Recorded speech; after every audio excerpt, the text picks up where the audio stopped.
Welcome to the Sunday Night Talk, the show where we answer the questions: were the games we watched on Sunday the greatest part of our day? A distraction from our family? Or a way to relive our childhoods? Have you ever thought, why don't they play football like they used to? Can you remember waiting all week just to watch one matchup? Do you remember rushing home to watch SportsCenter? Do you even remember what SportsCenter is? If you can answer yes to those questions, this is the show for you. I am your host, Patrick Ramirez, and along with me is my longtime friend, Omar Carmona. Each week, we watch as many games as we can to see what made us laugh, cry, and genuinely drove us absolutely crazy. And we do that by giving out weekly awards. If you have award winners yourself, you can drop a comment under the video. Thank you so much for listening, and please hit the subscribe button and share with a friend. It's how our little show grows. And if you like what you see, please take a look at my other shows on the channel. There's stand-up comedy, the movie series, and my one-on-one interviews. Now, on to the Sunday Night Talk.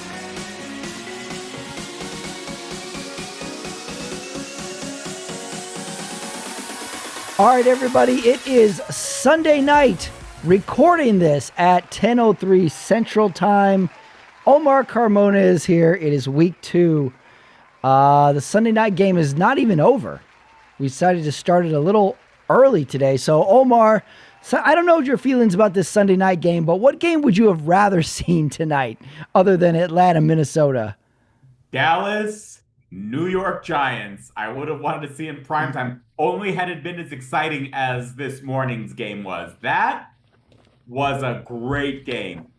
Yeah, so you would have preferred Sunday night, even though New York is the Sunday night game next week? Like, why not? Just have two Sundays in a row, New York. Right. Another thing, I just think that a Sunday night game, and then I think there needs to be a rule, Patrick, and maybe this could be my innovation, whatever. I think a Sunday night game should be at the very least a divisional game.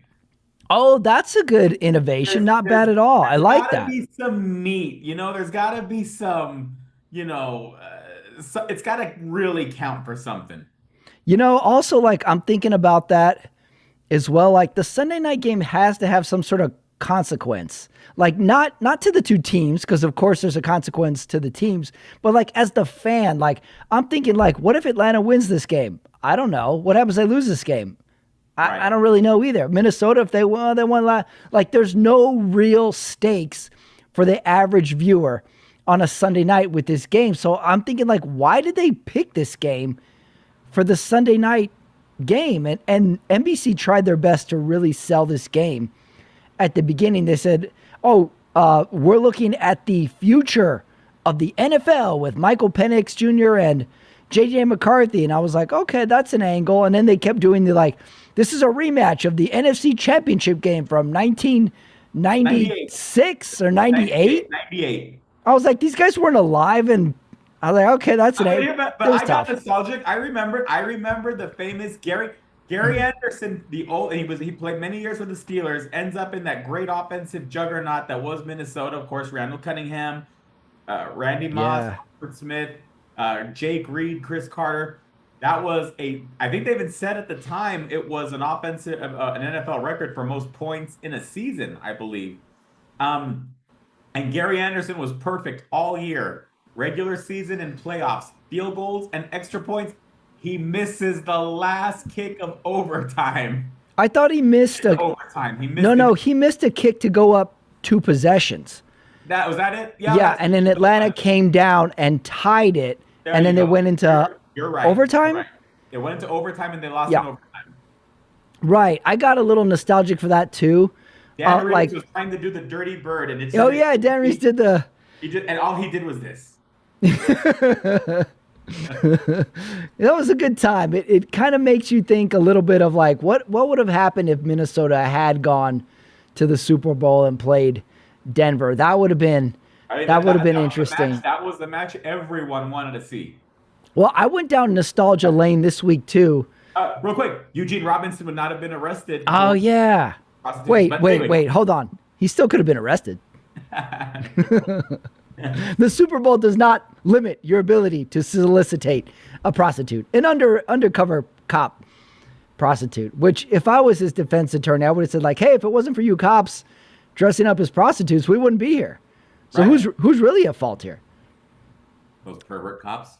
I went down nostalgic lane because, I mean, as you know, I mean, it's always a tough week for America. It's September 11th. We had other tragedies going on, and I got really bummed out in the middle of this week. So I went back and I watched old football games from the 90s of my Los Angeles Raiders, and I still got bummed out, but in a different way. But I watched one game where it was the Bills Chiefs for the AFC Championship, and it was a Joe Montana Chiefs, and this would have been when they went to play Dallas the second time. And I was like, man, I wonder if it would have been better if the Chiefs won this AFC Championship game and they played Dallas in that Super Bowl. You know, your brain just sort of goes, what if, with a lot of this stuff. It gave me a nice escape from, you know, a difficult, tragic week that we all had to endure. So that's what sports is good for. And now look, we're making fun of this game, so maybe it all kind of balances itself out. But seems like Chris Collinsworth is having a good time in this game. He loves Michael Penix Jr. and his quick release. What's not to love? J.J. McCarthy had a kid this week, which I kind of have to ask with these athletes, was this an unplanned pregnancy? Because why are you having a kid in week 2 of the season? Right. It seems if you're going to have a child, you would plan like, let's have a summer baby. Look, honey, I'm not going to be around for 5 months, potentially. So odd planning there. And the weird part about this whole game is like, it's actually not a bad game. It was kind of exciting at the end of the first half. Bijan Robinson is running great today. Atlanta has a lot of bright spots. And I wrote down, this Atlanta team lost to New Orleans last week. How did that happen? Wait a minute. No, Arizona beat Arizona. Who did Atlanta lose to last week? They lost at the very end. Baker Mayfield threw a late touchdown. Oh, how the hell did they lose to Tampa Bay? Maybe they're good. So I was confused by that. And then my last note. Well, Tampa Bay's the only team in that division with a win. Oh yeah, okay. Maybe Tampa Bay is good. Maybe both those teams are better than we kind of thought. But this is a very confusing, what looks like a loss to the Minnesota Vikings, because J.J. McCarthy does not look sharp in this game. He didn't have the magical comeback like he did in Chicago the week before. And I can't figure out his eye black. It seems like he just smears black paint on his face, and that's his eye black. So, you know, during warm-ups, he meditates, which is wild to me. Wow, he needs to meditate in the end of the second quarter. Oh, just threw another pick. Yeah, so it looks like 22-6 is probably going to be our final or close to it. There's still 2 minutes, 35 seconds left in this game. So, impressions of this game. Did you have fun watching it? Did you do other stuff? I told you I was watching YouTube videos while I watched it. I went to the grocery store right around the second, but I do listen. I do with my cell phone. I do put on even when I'm on the walking up and down the aisles, I do listen to Sirius XM's radio feed. How annoying do you think that is for my co-shoppers? Do you think I should drop that habit? You listening to a game? What do you mean, on your phone, or do you have an earbud in? No, I'm listening to it on the phone. Everyone else can hear. I was about to say, like, no way. Everybody listens to stuff while but no, you just have the speaker on your phone. I don't care if they're listening or talking to anybody else. I'm listening to my game, and I'm not wearing a headphone. That's not bad. No, I think you're okay because it's a Sunday. Yeah, I'm going to say you're okay with that. All right, so that's a good Sunday. I changed up my Sunday a little bit this week because I told you last week I overdid it with the games and got exhausted. And I was like, there's no way I can make it 17 weeks. So I kind of took it easy on the early games. I went to my nephew's baseball game, which was really far away. Oh. So I had a good hour drive. Should there be a rule, Patrick? No kids sports games on NFL Sundays? Yeah, I'm with you on that rule. Luckily, no games are going on because it's still before noon. But still, I'm with you. It's like, are we going to have games on Sundays where we all have to drive out there? We all got to drive back. We're hoping there's parking at these places. These are little kids wearing full-on baseball outfits. It's like 85 degrees. So, but at least I didn't get exhausted with the games because I spent I buy NFL Sunday ticket and I almost feel like I have to get my money's worth at a Sunday ticket. I'm like, well, I have to have all these games on at the same time. I paid for this. I have to have the four score. I have to have the other TV set up. I have to monitor this. I have to watch it in my car. Did you get Red Zone? No, I never like Red Zone as much as other people. I love Red Zone when my You team's not playing. you're a Red Zone guy. But my setup this week was I think I'm close to ideal. I got two TVs next to each other. On one screen, I put the four square, and on another screen, I put a single game, and that's the one that has the volume up. And that's my setup that I think I'm gonna be able to work with moving forward. Now, I just played with it a little bit this week because I told you I didn't really start watching games till the afternoon, but I'm ready for next week with my setup. So that's what I think I'm going to go with. I think I can pull it off without totally exhausting myself and giving myself a mental disorder.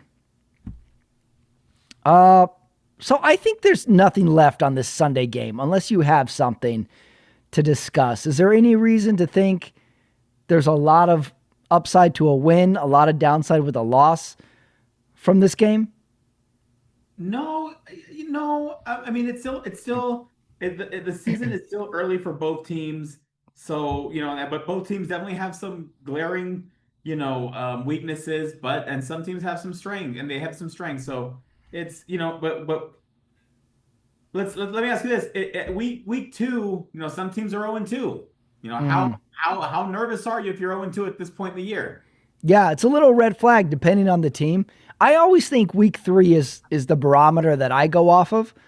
But I mean, there's some big red flags. Chicago being one. I mean, that could be the season that comes off the rails very easily. First year head coach, second year QB. They have not looked good in either game. That's a big red flag. There's a couple other 0-2s in there. The Giants are looking like a better 0-2 than Chicago, but those were two rough losses they had. So, all right, well, let's talk the games then, since nothing's going to happen in this Sunday night game. And if it does, we'll report on it. Talking about the games, we're going to talk like we usually do. Oh, I got to say, we got some new subscribers this week. We had a pretty good viewership on our week 1 Sunday night talk. So if you're new to the show, welcome everybody. The way we do it, me and Omar, we talk the Sunday night game. And this week, we're going to talk about all the games we watched, or in my case, tried to watch. We got trivia coming up after the games, and then we're going to do the awards, and then we'll predict Monday night. So that's our order for the show, because I have a fun game that I think is gonna throw you for a loop this week, Omar. So get ready for that. But let's do the games first. Talking games, let's see, where's my game sheet here? Oh, so you wanted Dallas Giants on this Sunday night. You know which game I wanted this Sunday night? I wanted Jacksonville Cincinnati. Throw it up there. No. Throw it up there. That game would have been way more interesting than this. Get out of here. That's not a Sunday night. It's not a Sunday night. Better than this one. Jacksonville's got no business playing on Sunday nights. Do these teams have business playing on Sunday night? No, it's a good. I mean, yeah, it's a good question. I think it was better than this game. All right, so starting with the games, we talked about Chicago, Detroit. Chicago looks like a mess. Detroit looks like they are totally rebounded from that weird Green Bay game. They scored 52 points.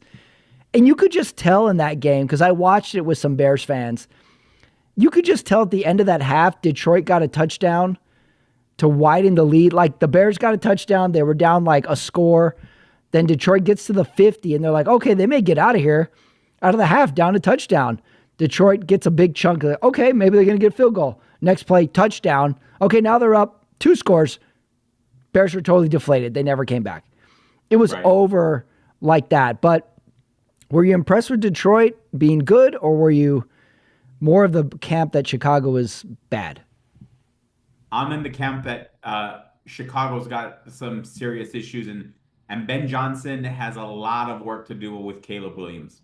It looks that way. I don't know. I don't know where Caleb Williams' head is at. He looks a little disconnected. I don't know who the leader of that team is. And it's scary times because we got Cowboys next week with the Bears. And at what point does a coach say, I'm a new coach, Caleb Williams is year 2, Ben Johnson is year 1, but at what point can Ben Johnson say, hey, look, the lifeline of these NFL coaches is not that long. I didn't draft Caleb Williams. Mm-hmm. When can he start saying, when can I bring my guy in here? Well, it's getting close because remember, Justin Fields was, we could probably say this about him too. And they gave him the axe after like 2 years. Right. Right. Yeah, I'm with you. It's looking very scary for Chicago. I don't know. I don't know where they go from there. I don't know where the bright spot is other than Caleb Williams. Every like eighth throw is awesome, but it's not like he's hitting receivers, although he's getting sacked a lot. And they got a first-year head coach, which is always a scary notion. So red flag. You're already at red flag for Chicago, and it's not even week 3. Patrick, that red flag is burning red. Yeah, I can smell the char on that flag. Okay. Yeah, I mean, I'm with you. I usually have to go to week 3, but they might be the worst team in the league.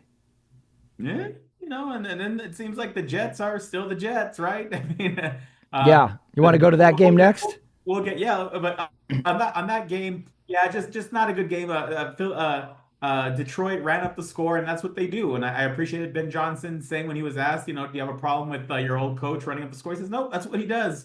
He goes for it on 4th down. He goes for 2. A lot of going for it on 4th down on both teams in this game. The statistics show you may have better chances treating every down like it's 4 downs.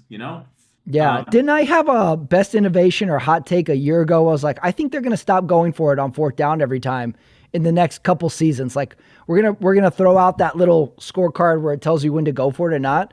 I think that's going to be a trend that goes away. Okay. I think I said that last year though. Detroit back on the winning edge. Their offense looked good today. Didn't miss a beat. Ben Johnson did not look good today. Caleb Williams, so we can go to the next game, but bigger red flags for the Chicago Bears at this point in the year, and it's only 2nd week.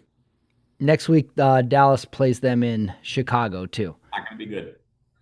All right, so since we kind of touched on it, Buffalo at New York Jets. The worst thing about this game for the Jets was they got Buffalo in week 2. Like if they had got like an Arizona or a Carolina that they could have won, like I think they could have felt better about week 1, that loss, and got on track. But they got just Buffalo, and we forgot that Pittsburgh scored 40 points on them the week before. Yeah, and then we talk about how some not all losses are bad losses, and I think that we kind of saw the identity of the New York Jets when they played Pittsburgh, and we said, hey, this team may have an identity. This team may run the football down their throats, even though they didn't get the win. And then they come out here but I also think that Buffalo is just right now the Jets shouldn't be so discouraged.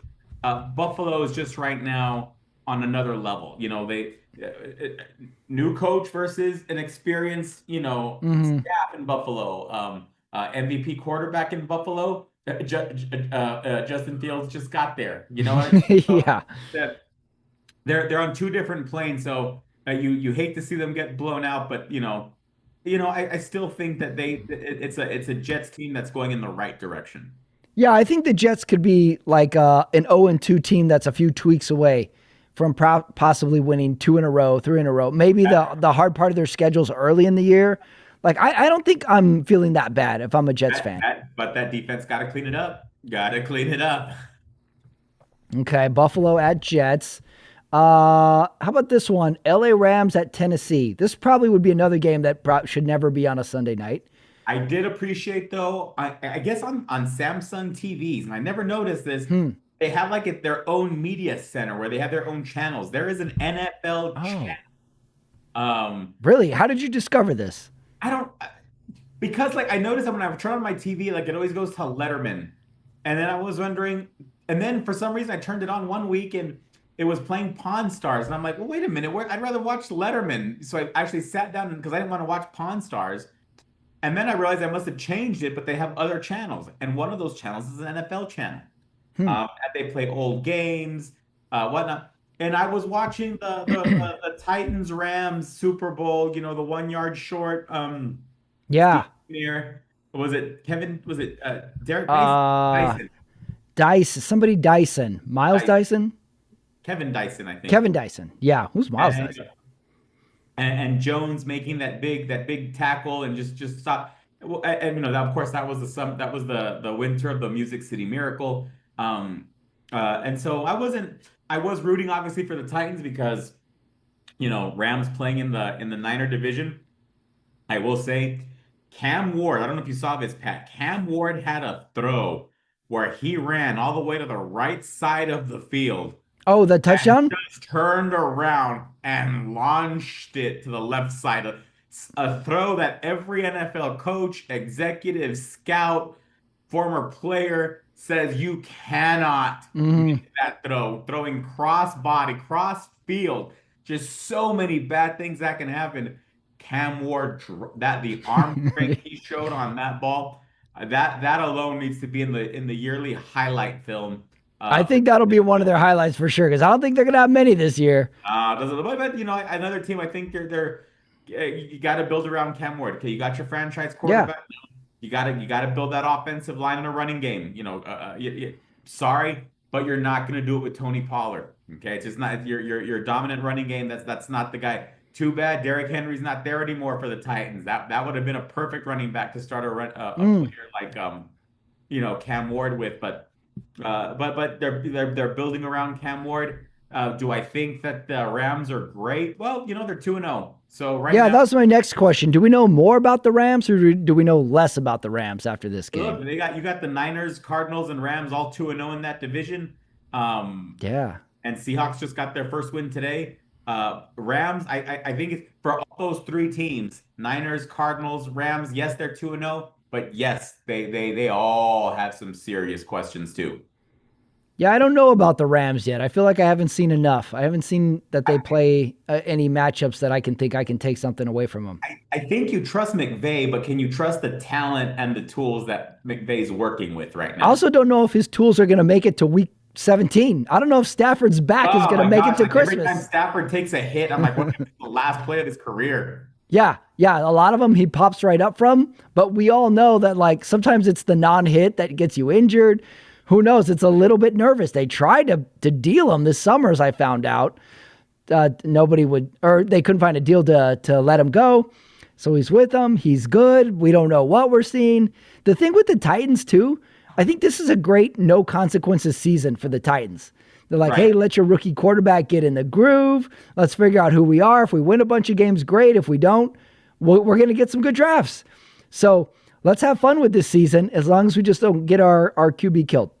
So I think the Titans are going to be a team where you're just looking for positives. Doesn't matter if you do good or not, is my thought with the Titans. Right. Okay, next game, the game I wanted on Sunday night, Jacksonville at Cincinnati. The big headline, Joe Burrow injured his toe. High scoring game. Travis Hunter was actually pretty involved in this game. And somebody threw a dildo out on the field and the broadcast thought it was a flag. Yeah. Yeah. And then I thought to myself, when have you ever seen a flag bounce like that? Right? It totally tricked the broadcast because they put the little graphic on it that said flag. But I will tell you, the color was like I did that It for was a green, second. right? It was kind of, Yeah. No, yeah. it was yellow. It was yellow. Was it? Oh, was it? It was yellow. That's what we thought it was a flag. It definitely was thrown like a flag, even though it still bounced, like you said. And then it took a couple internet sleuths to give you like a still shot and be like, okay, that's what we saw. Got it. Okay. So that was pretty fun, but pretty high scoring. Trevor Lawrence had some good throws. Who's the backup that came in for Cincinnati? He played okay, but he had some picks as well. Cincinnati 2-0. This is like the opposite of Cincinnati from last year. But the flip side is Joe Burrow, we don't know what's going on there. So would you rather have a half healthy Joe Burrow and be 2-0 or a healthy Joe Burrow and be 0-2?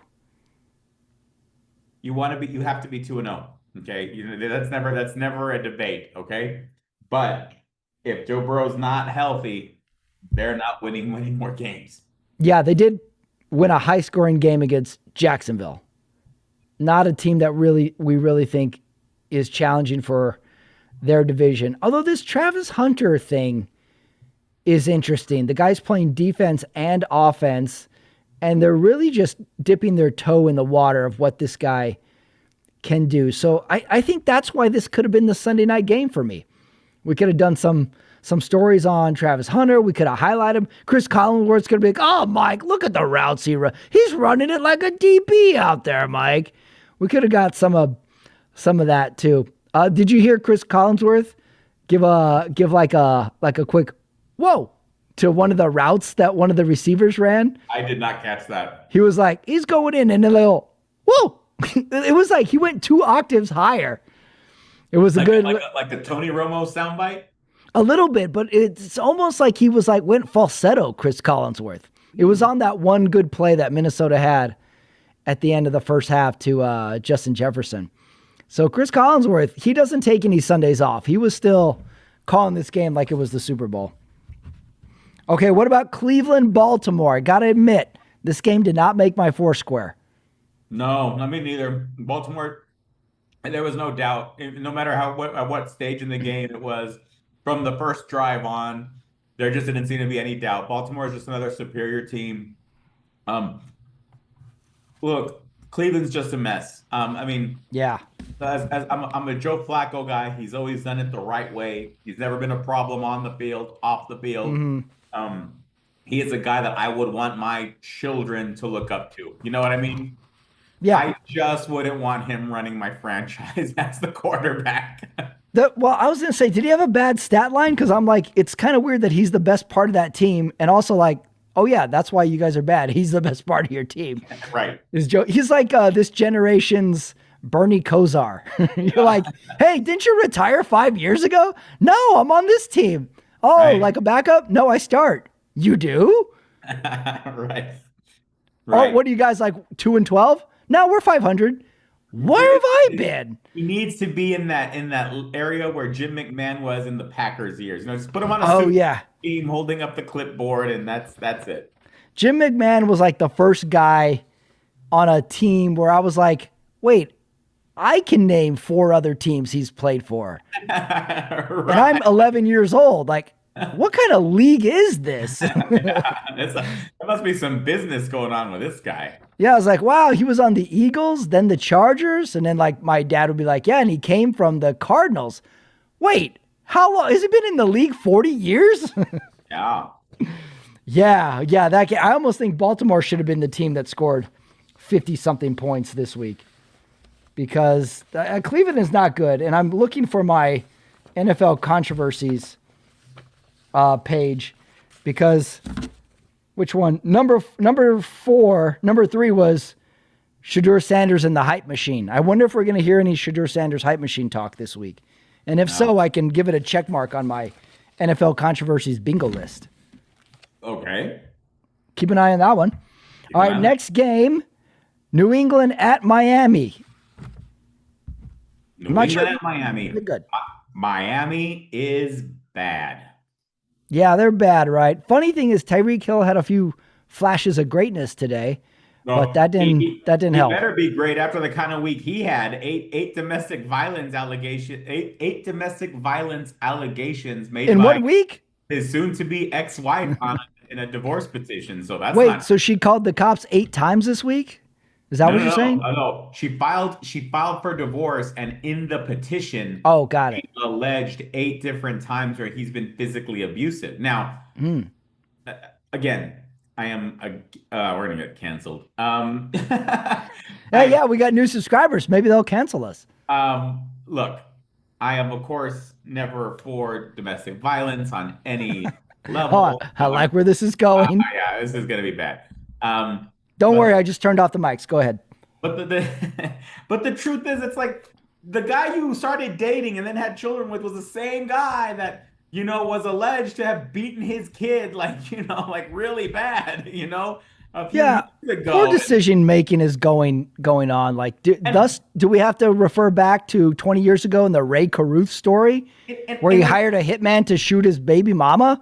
Wait a minute. And then she gets with the guy who, by the time they're together, he was already like on baby number 7 with mama number 6. Yeah. What did she think was going to happen with this guy? Who is the Jets guy that had like 11 kids by 11 moms or like maybe more moms? He had 11 kids by 14 moms. That's amazing. Antonio Cromartie. Cromartie. That's right. Cromartie. there was a part where like he was naming his kids, and I think he forgot some names. Right. Yeah. Well, I have that on my NFL controversies to watch is Tyreek Hill and the Dolphins. Maybe it's time for a check mark on that one. Wasn't it last year where he got arrested on the way to game 1? Wasn't that him that got pulled out of the Lamborghini? Right. Yes. Wow. So Right. I think that controversy is going to get a check mark. But he did have some good flashes today. But the Miami they're getting penalties all the time. We still haven't seen anything good about Tua yet. But New England was like, hey, don't worry, hold my beer. We're going to miss 2 extra points in this game. And we're going to make it closer than it has to be. How hot is the hot seat that the Miami head coach, who is it? Daniels. Daniel. Okay, I was going to call him McDaniels. Daniels. It's bad. How hot seat? He's not going to make it. Not make it to what? Thanksgiving? Halloween? Are we thinking an in-season move? I'm thinking I'm thinking an in-season. I think it's possible if they keep playing like this. When's the bye week? I think we should. Bye week. A good place is the bye week. Bye week. Let me real quick. If you were humor me for just a second, but bottom line is yes. I think that it would be it is a bye week type issue. Yeah, that could be. When did bye week start? Week 6? Yes. Let's by week 5, aren't they? Maybe 5. And I don't know when theirs is, but if it keeps going like this, like if they have 1 or maybe 2 wins, no, if they have 2 wins, he'll stay. But say they have 1 win and their bye week is week 7, it could be time. Okay, what is this? His 4th or 5th year? Their bye week. Listen to this. Isn't until the weekend of it would be Sunday, the 23rd of November. Oh, so he's got a ways to go if he wants to. It might be before that. So he will not be with the bye week. He will not be I could see. Look, they're playing the Bills next weekend in. I was going to ask. Ooh. Thursday. Then they have the Jets at home. Okay, so here it is. If they lose to the Jets at home on 9/29 before they go to the Panthers the next week, that will be the time. He will not make it past week 4. Yeah, coaching the Panthers as a new coach would be a good start. Right. Okay, let's make the OC the interim coach and let's send him to the Panthers. They would have Panthers, Chargers, and Browns. I think that'd be a good stretch. Chargers at home. I don't think the Chargers are a better team, but I'm saying you got Panthers on the road, Chargers at home, at Browns. That'd be the perfect time right after week 4. I'm gonna put a note on that. He's on the watch list. He's on the watch list, or maybe you yank him right after the Bills game. Yeah. Okay. Maybe a Sunday night firing. Will be a Thursday night game. Thursday night firing. That's this Thursday. Mm-hmm. So now. Oh my God! Short week. Bills. That's something to look out for. So they lose Friday to the Bills, Thursday to the Bills. Then the new coach has 10 days to prepare for the next game. Yeah. If I'm the owner GM of the Dolphins, I've already entertained that thought. Like, hey, if this ship starts to come apart, this is when we're letting them go. Right. Yeah, that's going to happen. I think we said it here first. That's going to happen. That's happening. All right, let's go to your game. At New Orleans, Purdy out, Mac Jones in. You even texted me, let the Mac Jones era begin. And San Francisco wins. They're 2-0. What'd you like about this game? They managed to win. They found a way to win the game. I cannot be too upset about them. They're 2-0. They're +9 on the point differential. So look, they've been winning. They won 2 close games. Seattle, now New Orleans. I am a big D Winter fan. That linebacker, he flies, and alongside with Fred Warner, that's a good linebacking core. But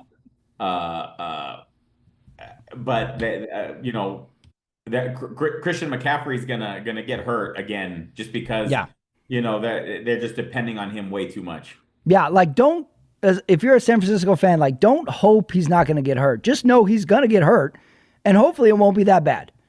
Yes. That's all that you can sort of hope for. Yeah, they beat New Orleans. They're 2-0. They have an easy schedule this year. So they've got that going in favor of them. So I think you got to be feeling kind of good. Line.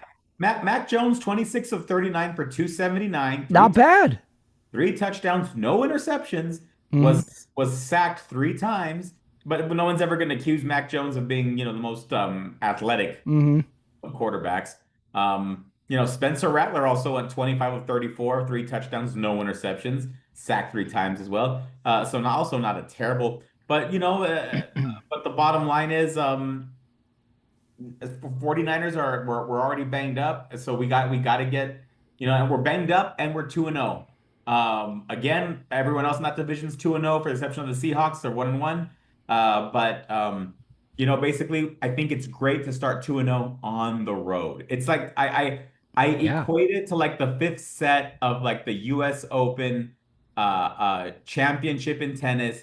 You broke serve the first game, right? Oh, now, that's a good analogy. You broke serve. Now it's on you to hold serve. Okay? Yeah. Or also like when you go through the drive-thru at McDonald's and you're like, hey, I didn't order 3 Big Macs, but they gave me it. Hey, extra Big Mac, everybody. Yep. Didn't even plan for it. Yeah, not bad. So you got to be feeling pretty good about that. Beat New Orleans. Did we give the hot take last week that we predicted Kirk Cousins will start a game for New Orleans this year? Yep. Yeah, that was us, right? I like that. Yep. Okay, that was us last week. Put that in the bank as our 2 good predictions for it. All right, next game of the week. New York Giants at Dallas today. Dallas, incredibly slow offensive start. Did you see they had 2 possessions like in the whole first half? They went 3 and out on both of them. But not to worry, the Giants had an offensive lineman that got like 4 straight penalties, and then they pulled him out of the game, and his replacement got a penalty right after that. Huge day for Russell Wilson. Career day for Russell Wilson. Had like 400-something yards passing. It took a 64-yard field goal by the Cowboys to put it into overtime. And then there were 5 offensive possessions in overtime. Russell Wilson throws the bad pick, giving Dallas the ball back. What a game. What a game going on here. I was truly happy for Dak Prescott and the Cowboys. And I thought Greg Olsen called another great game. Because Dallas Cowboys are my mistress this year. You love some Greg Olsen. Greg Olsen was pointed out this on that critical run that I think Dak made to get the first down. He had CeeDee Lamb wide open, and he either didn't see him or couldn't get it to him, and he ran 12 anyway. But Greg Olsen saw that right off the bat. He's like, oh, yeah, he missed CeeDee Lamb here. That was a great game, and I just love a happy Jerry Jones in the press box. I feel like I've seen him sad too many times. Oh, wasn't he excited, though? So excited. But if I tear down this game, Russell Wilson had a horrible overtime. He had a backwards pass, or he had one of those passes where he was throwing it and then tried to stop, but it kind of went backwards. So it was a lateral, and they lost, 12 yards out of it. So they got nothing out of that possession. And he just threw a bonkers interception that I don't know what the point was that, but the funny part is he still got the deep ball. Omar, that dude can still throw a deep ball, Russell Wilson. So were you impressed by this Dallas win? Were you disappointed in the Giants? How did you take in this game? I was disappointed the Giants lost. I was really hoping, all week the talks had been, how long is Russell Wilson going to last as the quarterback for the Giants, right? Yeah, controversy number 6 on my list is when does Jackson Dart get in there? And he got in for 4 plays today. And he got in, so but they don't pass it with him. No, but still, nonetheless, it was good to see the Giants playing well, not giving up. I mean, Malik Neighbors is a stud. He's arguably maybe the most talented wide receiver in the NFL. That one play where I think it was Malik Neighbors where he's reaching for the ball and the Dallas defender swipes and hit his head. So he's going like this and still catches the ball. It's unbelievable. I mean, great day for catches too. That Detroit guy had another one-handed catch today. Just these receivers do not, it seems the harder the pass, the more likely they are to catch it. The easier the pass, the more likely they are to drop it. That was unbelievable. And the Dallas kicker is like a robot. Yep. He makes the kick and he's like, no smile, no nothing, just right back and then hits the. I think over the last 2 years, he has established himself as the best kicker in all of football. What's the record of the longest kick? Because it used to be 64. Did it? I think Justin Tucker is 66. Is it 66 now? Because it seems like a number of guys have hit 64 in the last few years. But Tucker is 66. And that kick he made from 64, I think would have been good from 74. He blasted that thing. He cleared that kick. How do you feel about Dallas? They're 1-1. What do you think their season is looking like, and how confident are you? I'm. They're a game behind Philadelphia. The game that they lost against Philadelphia, and they took Philadelphia. It was a close game, right? Mm-hmm. Was it? Was it that close? No. Yeah, it came down to that possession and that CeeDee Lamb drop. Right. So look, they're not far off, and and Patrick, I'm not a Cowboy fan, I think I'm aware. But they're not bad. Okay, they're not bad. Not bad. That's a good endorsement. They may be in the playoffs, buddy. Yeah, okay. I thought they played a great game, just a fun, entertaining game today. And they never quit. Like we see players give up on plays, stuff like that. They do not quit. There was a couple of really big hustle plays from running backs in that game. Some great grabs, like the receivers helped out Dak when he needed it at times too. They have a great receiving core, and I just think it's going to get better with George Pickens, CeeDee Lamb. They've got a lot of guys that can make plays out there. So I'm liking Dallas after watching this. Like, this could be the jump starter. Yes. Next game, Seattle at Pittsburgh. The only note I made was I think I saw one of the greatest bonehead plays on a kickoff ever by, I think it was Pittsburgh. Did you see this play? Oh, the muff kick return. Yeah, the kickoff where the guy kind of bounces. That if it lands in the safe zone, you take it over from here, pal. What's the rule? I don't know. I don't know the rule of this kickoffs. It makes no sense. What's the thing? It's still like if you safe zone in football.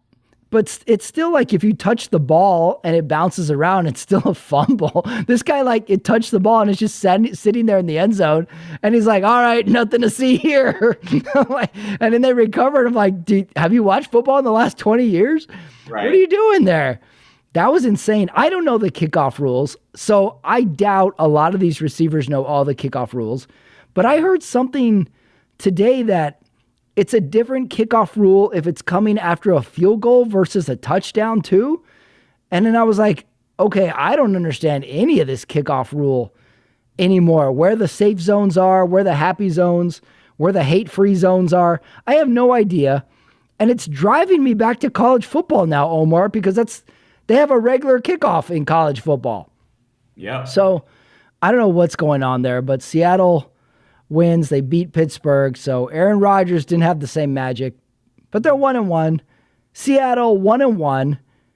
I think both these teams are probably going to spoil it somewhere down the road for another team. But this game didn't make my four square either. Or I started it and then I went to another game. Nice. I start a lot of games. I'm kind of like the Pluto TV of games. Like, I start a lot of movies and watch 20 minutes of it. And then I go like, oh, I'm good. I'm going to sleep. You're right. I'm like, oh yeah, I'm going to watch Disclosure. Give me 20 minutes on Disclosure. Okay, that's good. I'm good. I'm moving on. Oh, Leaving Las Vegas. Oh, give me 15 minutes. This is a sad movie. Give me 15. That's it. I like it. All right. 3 late games. Denver at Indianapolis. I wrote down shaky Bo Nix. Are we sure Bo Nix is good? He's good. He looks good, but he kind of makes bad decisions sometimes. This Denver defense can't allow that to happen in Indianapolis to Daniel Jones. And it was a bad penalty what a heartbreaking way to lose a football game if you're the Denver Broncos. Yeah.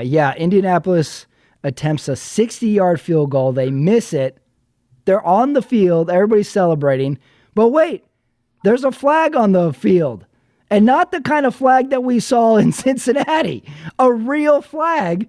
And they are called for a leverage penalty.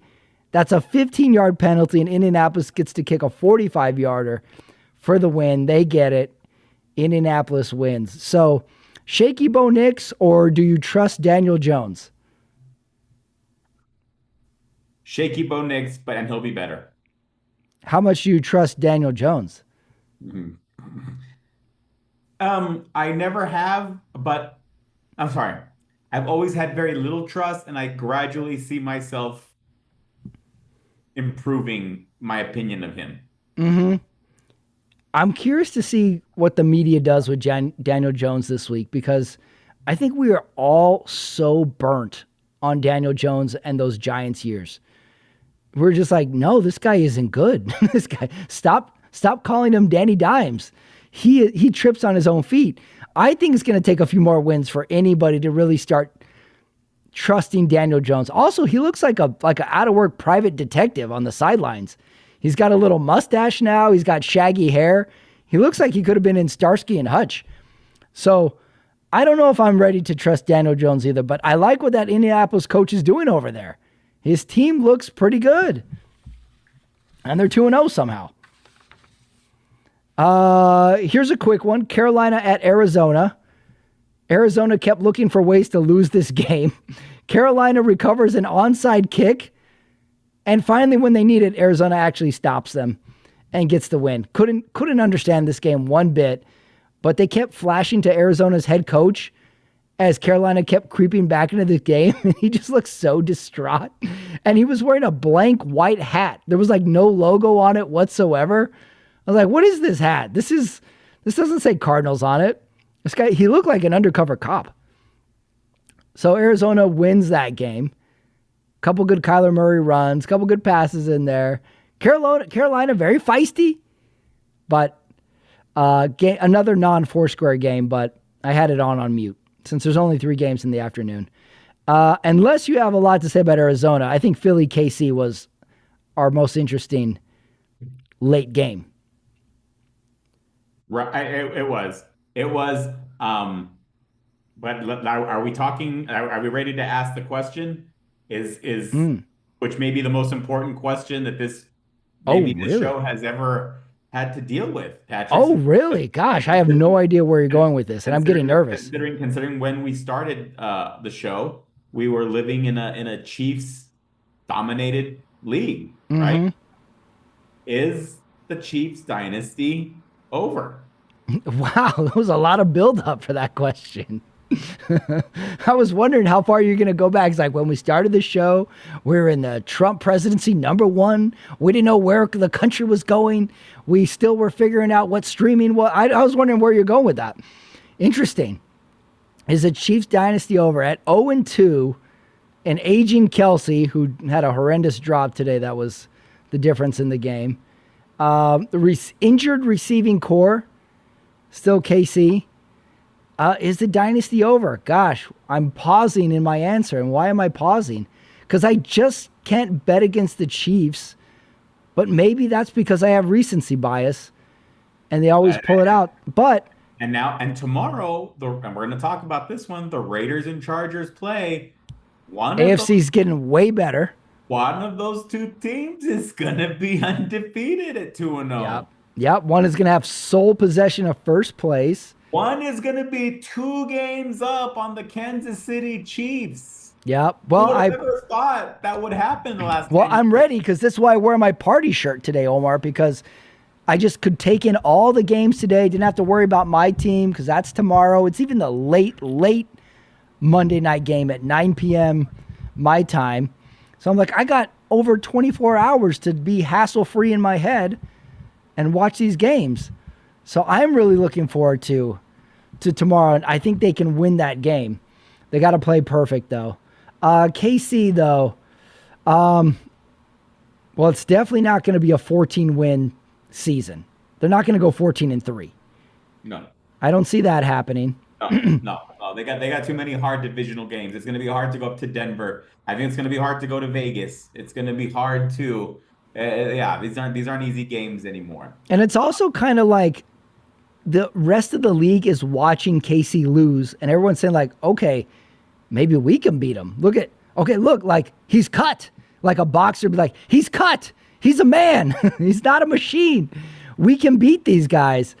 What is it that Casey's not doing right these days? Like they're not finishing drives.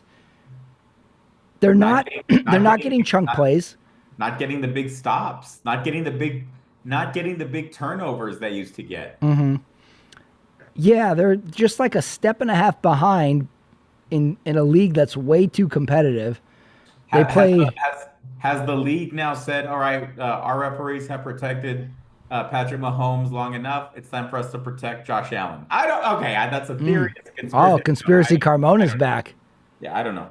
Mahomes has delivered 2 big hits to DBs in 2 weeks now. Did you see the one today where he kind of pile drived a guy for a first down?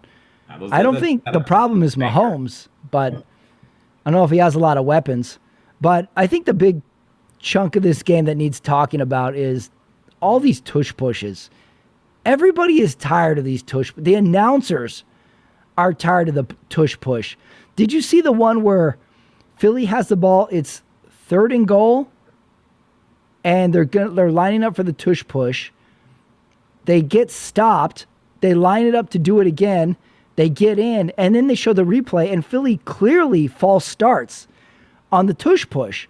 The referees miss it, so they get the touchdown. Casey still won't die, though. They had that long pass to get them. They cut it to 3, but then Philly does another tush push, and Casey is like officially out of ideas. Did you see the guy is swiping at the snap as it's going to try and knock it free as a strategy? And then we review the tush push 3 times. We still don't know where the ball is. And at one point, I never heard of this strategy before. It's 2nd and 1, and the Chiefs purposely jump off sides so the Philly can go to 1st and 10 to save the time or something. And Tom Brady even says like, hey, Gene, I thought they outlawed teams doing that. He's like, no, you can do it. I never heard of that strategy, but the tush push, I don't even know what to say because, like, yeah, we could ban it, but they're just good at it. There's got to be some defense against this, but it really does not make for good football. I don't like watching the tush push. It is such a boring, unimaginative play, but it can't be stopped. It's like the 4 corners of football. It's like there's got to be some rule they're breaking. Nope, they're not. Well, we'll vote on it on the offseason. Nah, we'll keep it. I don't like it, and I think there's something wrong there, but no one's figured out a strategy of how to break it yet. Maybe we never will. Maybe not. How impressed are you with Philly?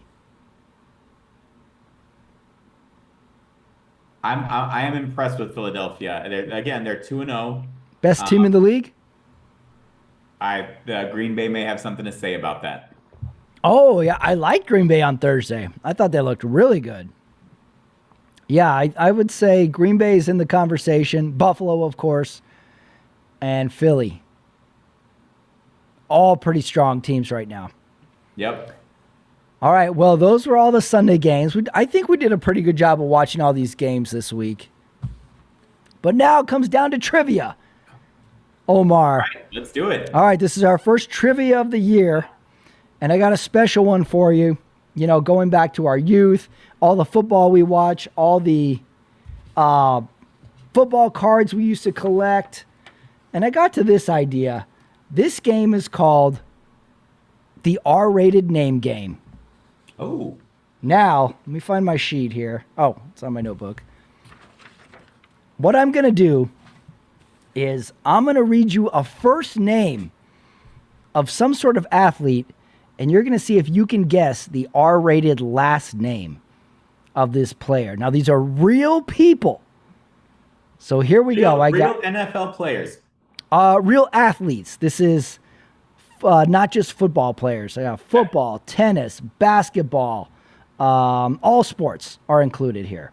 Okay. All right. So let's test you with one I think you will get. I'm going to give you a little hint. This is a football player who was a running back from 1989 to 1995. And the first name is Marion? Butts. You got it. Marion Butts. Butts. Former running back for the San Diego Chargers. I think he spent some time.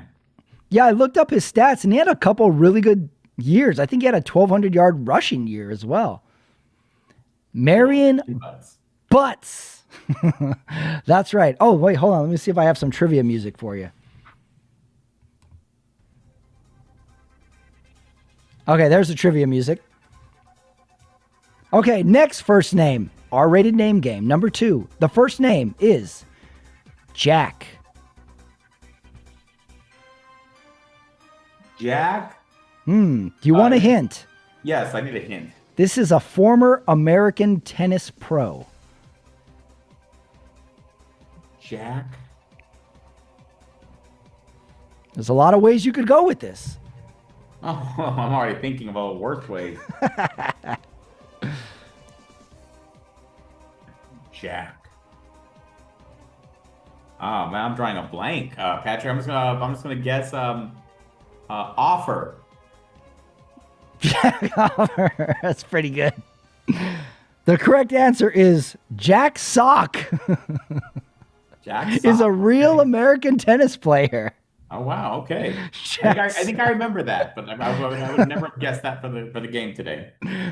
Jack Sock. Okay, you're 1-1. I like Jack Offer a lot more though. Jack Sock, you're 1-1. You're like the Pittsburgh Steelers. Okay, next name. First name is Anthony.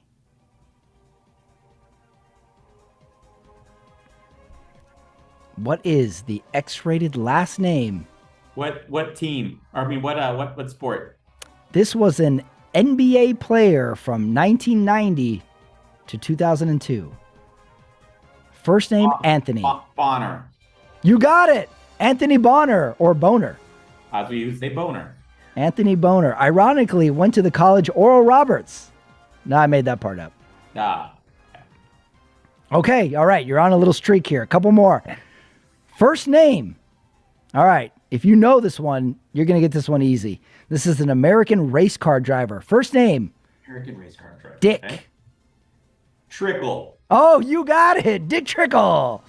American race car driver. All right. Now I think you've got a feel for the game. All right. Let's go. Let's see if you can get this one. This is an American gold medal Olympic swimmer in the year 2000. First name, Misty.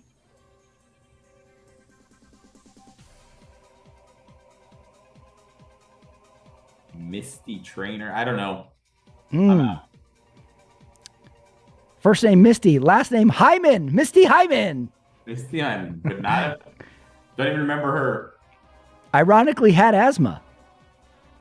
And last one. the athlete, not the Hyman. Be ironic. Sorry, the athlete, not the Hyman, had asthma. Okay. Apologies. All right, last one. College quarterback for Oklahoma. First name, General. Booty. All right, you got it. Nice job. Nice job on X-rated name game, Omar. I was a little unsure how that was going to go, but I think we got some good laughs out of that. All right, well, that leads us to the awards, everyone. Every week we give awards. Things we noticed during the game, things we liked, things that caught our attention. This week, let's see, where's my sheet here? Award number 1, we have... Where's my sheet? Oh, well, first award's always most memorable moment of the day. What do you got? Most memorable moment of your Sunday? I am going to take in the last few minutes, the last 3 minutes and overtime of the Giants and Cowboys showdown. I just thought everyone was expecting Russell Wilson to fall on his face. He carved up the Dallas secondary any way you slice it. And then that perfect throw. Now, granted, he didn't get the job done in overtime, but it was a memorable game. And it's such a great rivalry that is the Giants and Cowboys. I was hoping it would be a Giants win, but that was my most memorable moment. When he threw that touchdown, that late touchdown, and the whole team's picking up, I was like, Dude, there's no way Jackson Dart's getting in this season. Right. And Russell Wilson is good, but then he goes Russell Wilson again and kind of blows it for his own team. So like, oh, maybe we do see him next week. And he was feeling it. Like Russell Wilson was like, he had the locked in scary eyes coming off the field. That was an exciting like 8 minutes. And in the overtime too. I like in the overtime where they're like, all right, gentlemen, we're gonna play in overtime. I'm gonna flip the coin. I like that. Great game, gentlemen. And Oh then, yeah. yeah. Great. Congratulations on a great game, gentlemen. And I like how they're like, all right, we're gonna flip the coin. Each team will have a chance to possess the ball. And then they go, are there any questions? No one ever asked any questions. Right. Question. Can I flip the coin? No. I always like how they say any questions. You gonna keep throwing that yellow flag? Right. If it was like, like a high school game and it was like, any questions? Yeah, I got a question. Hey, Russell Wilson, why you suck so much? Yeah. You can do some trash talking. Funny. Yes. That's a good one. Mine's kind of like that too. My most memorable moment was that 64-yard field goal to take it into overtime in that drive. Yeah. But I also had as a nominee, did you see Jared Goff jumping in the stands? Oh, that was good. And he couldn't quite get in, so he kind of fell ass first into the stands, and the fans, the little girls like hugging him. I thought that was a great moment. I loved it. Those are my two most memorable moments. And my honorable mention is going to be the return gaff by the Steelers. It's going to make as a memorable moment, really. It's got to make me learn what the safe zone rule is. So okay, maybe that'll be our homework. I'll be sure to memorize it by next time. All right, maybe that'll be our homework for next week. There's a segment of show where you explain the kickoff rule. Next award, the cringe-worthy moment of the week. I got this one. How about, did you see that clip of the Dallas fan dancing in the stands next to the Giants fan with his head down? It's like a middle-aged woman in her Dallas jersey, like doing like the silly white lady dance, and there's this guy next to her is just face looking straight at his feet. I thought that was pretty cringeworthy to start off with. That was good. That's my first nominee. And then I also got all the shots of Kirk Cousins on the sideline this Sunday night. He looks miserable on the sideline there. I guess it was the Kirk Cousins Bowl. Jeez. He looks very unhappy on the sidelines there at Atlanta. So I got those two nominees as my most cringeworthy moment of the week. What do you got? As far as the cringe, well, now I got to give the cringe definitely then to the kickoff gaff by the Steelers. Two awards. I actually saw that gaff while I was actually with, for some reason, Cam wanted to go to breakfast at Lucy's here in El Paso. The famous. Oh, really? Plate. And is that the one on Alameda, or that's Lucky's? That's Good Luck. Good Luck. Okay. But where's Lucy's? Lucy's King's X Bar. Remember? Oh yeah, gotcha. So that's where the Pittsburgh Steelers fan club goes, and we saw that gap, and they were not too happy. Jeez, I always forget there's little pockets of teams that have fan clubs in our hometown. There's a Steelers, there's a Green Bay, there's a 49ers, there's Raiders. Wow, so you got to see one of those moments. Very cringeworthy was that kickoff gaff. All right, next award, Best Innovation Award of the week. Mine are kind of like negative innovations for this first one. And my best innovation is, when they call an offsetting penalty? Yeah. And they just sort of like, okay, we replay the down. I always felt like that's almost like a get out of jail free card for the penalties. Like, oh, great, nothing happened. So I think if you have an offsetting penalty, both players should be kicked out or at least sit out the rest of the quarter, like hockey or something. Because it feels like no team got penalized. It's like, well, hey, I stole a car. Yeah, but he stole a computer. All right. Sounds good. Yeah. Go back home. So that's my innovation is there needs to be some penalty for offsetting penalties. I like that idea. My innovation, though, is did I do this last week? But I'm really impressed with it of how fast things go. Is that like second guess that without when you don't have to use a challenge, and it's like an immediate booth Oh replay, yeah. and you don't have to burn a challenge. Like, they'll just immediately go to, no, that was an incomplete pass. We don't need to be dumbasses and look through the hood. You know what I mean? Yeah. I Yeah. like The that. booth review or something. They just And like, because we it's review it. not, how many times have we seen that it's such a bad call, and this poor coach that's already dangling with one timeout left has to use it, on Hmm. a last challenge on a terrible call. So I do Yeah. like Yeah. Yeah. The booth review is eliminated a lot of unnecessary needed challenges. Did you see, there was a point in the Philly KC game where Sirianni challenged a play and he threw the red flag like he was throwing a Hail Mary bomb.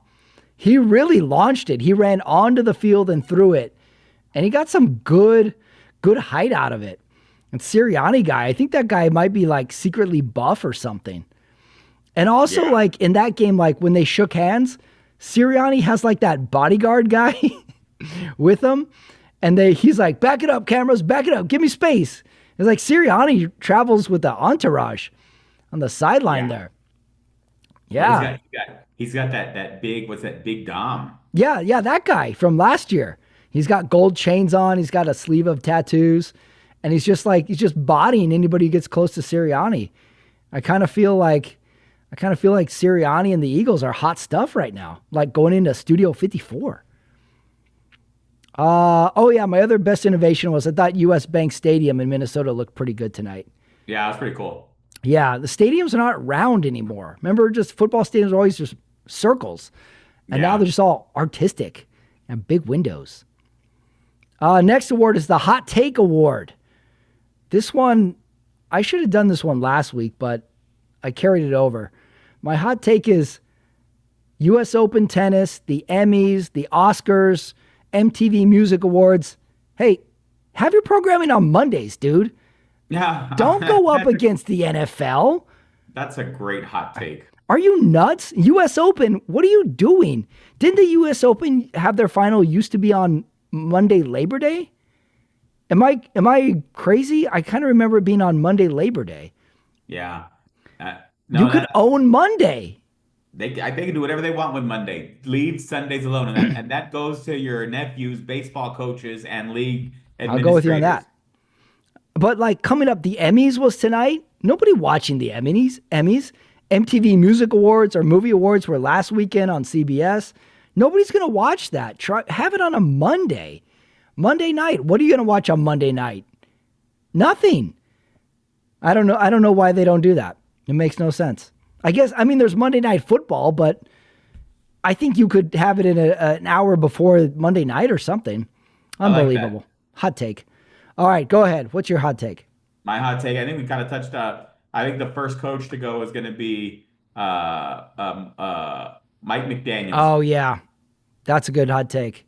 Yeah.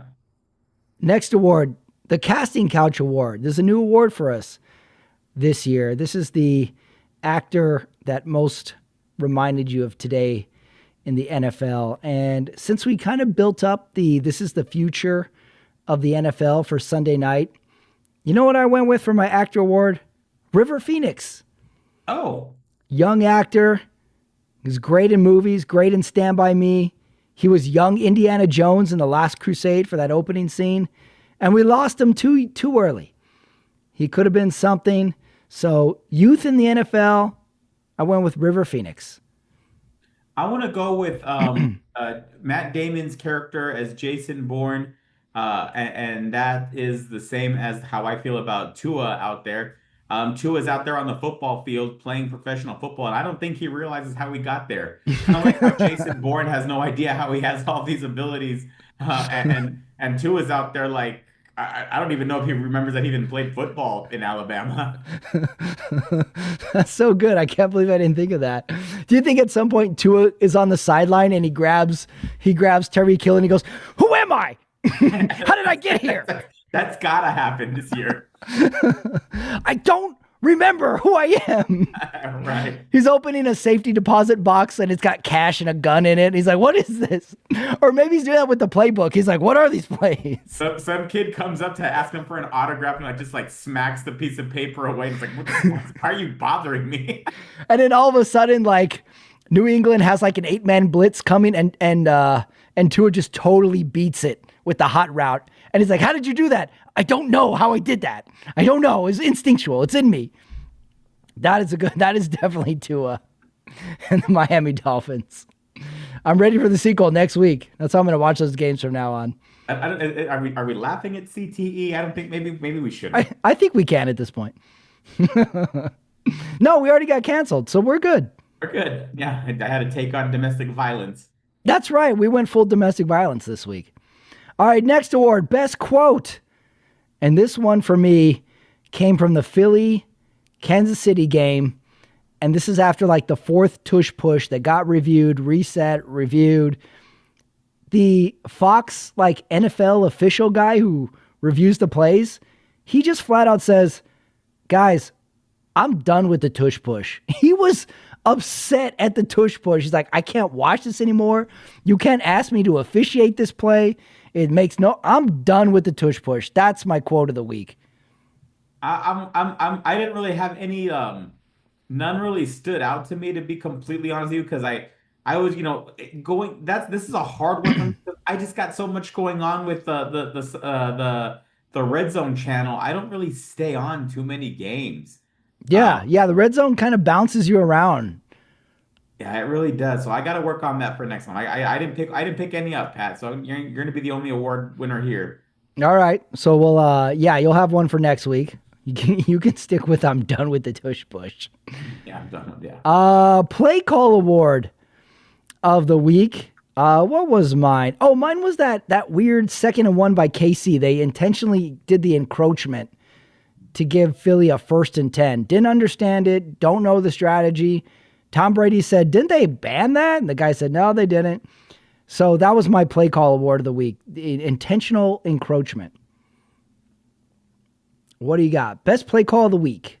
The best play call of the week. I'm going to go with, I'm sure it was a called play. Cam Ward spinning out to throw cross field. You think that was a called play? I'm sure it had to have been called play, because no one else in their right mind would have thought about executing that play unless it was called.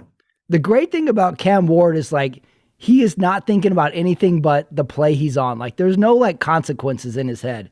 He's like, I'm just going to go let it loose, and whatever happens. And then there'll be another play after that. All right, well, that's a pretty good one. And then last award of the week, who won the week? What do you got? Kick us off. Who won the week? I think that the NFC West has won the week. 3-2-0 teams, 1-1-1 team. So things are looking pretty good. We don't have a like who lost the week, but for this week we probably could. Did you see Travis Kelce's clothes coming into the game today with the suit? It was a business suit with shorts. Yeah, like when you wear that and you lose, that's just such a double whammy. You're just like, oh, why are you looking like that? And you lost. Right. That was a weird look. Okay, but who won the week? For me, I got 2 nominees. How about Jerry Jones and his son?